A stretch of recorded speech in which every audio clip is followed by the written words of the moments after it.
Hi MTV, my name is Dominic Brown. I'm a former student of the University of Cincinnati, and I have the craziest Project X party that ever has happened at the University of Cincinnati, and I'm going to tell you my story. Basically, it was Saturday night. Semester had just ended, so we were doing our standard Saturday night celebration. It was power hours that we did at my buddy's house on Victor Street, and we drank cases of beer usually every hour to 5 people. Well, tonight this guy showed up with bottles of Jägermeister and said, "Oh, we're gonna power hour this bottle of Jaeger. We're gonna do it a bunch." So we did 2 bottles of Jaeger an hour to 5 people. We did 3 hours. So we were all very, very, very intoxicated.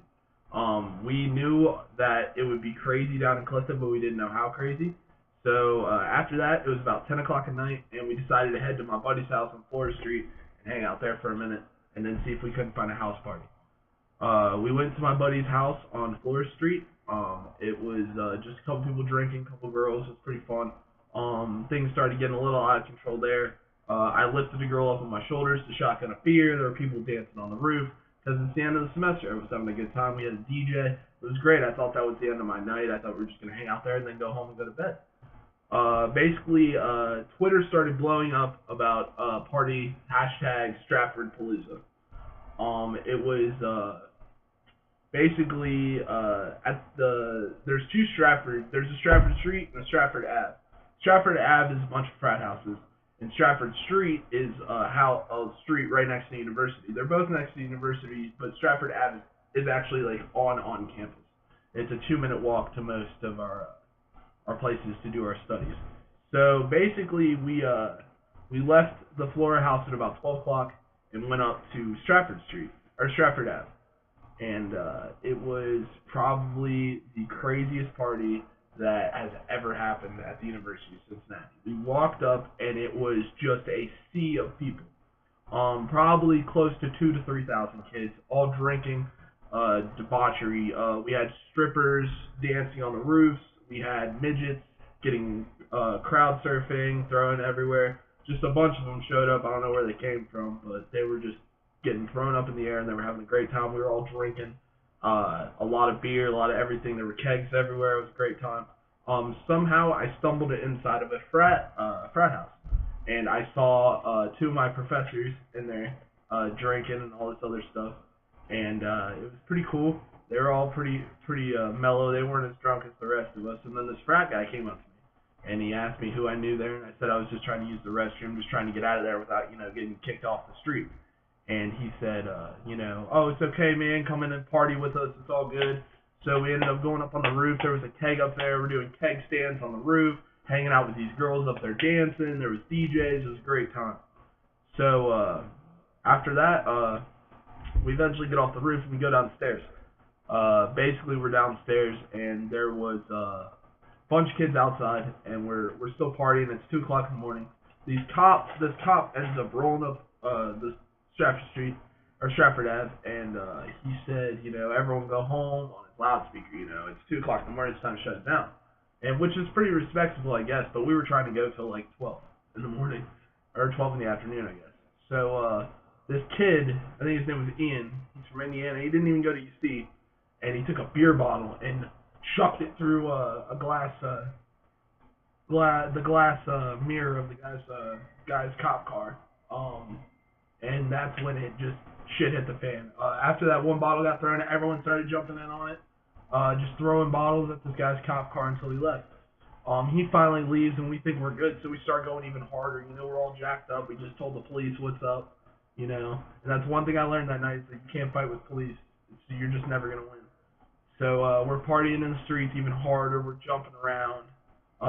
It's a great time, and out of nowhere, you see this one cop car roll up. And we think it's about to go down again. At this point, we had already been burning couches. A couple cars got flipped. It was an outright riot.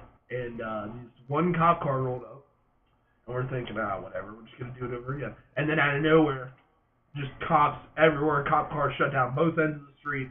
And they got riot shields. And they come in and they throw tear gas. They get everyone out of the streets. And me and my friend, we see tear gas. I get hit with a little bit of it. And I ran.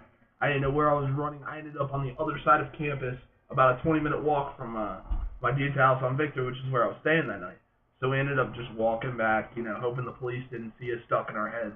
And we walked back past my buddy's house on Florida Street to get there, and saw if he was awake or not.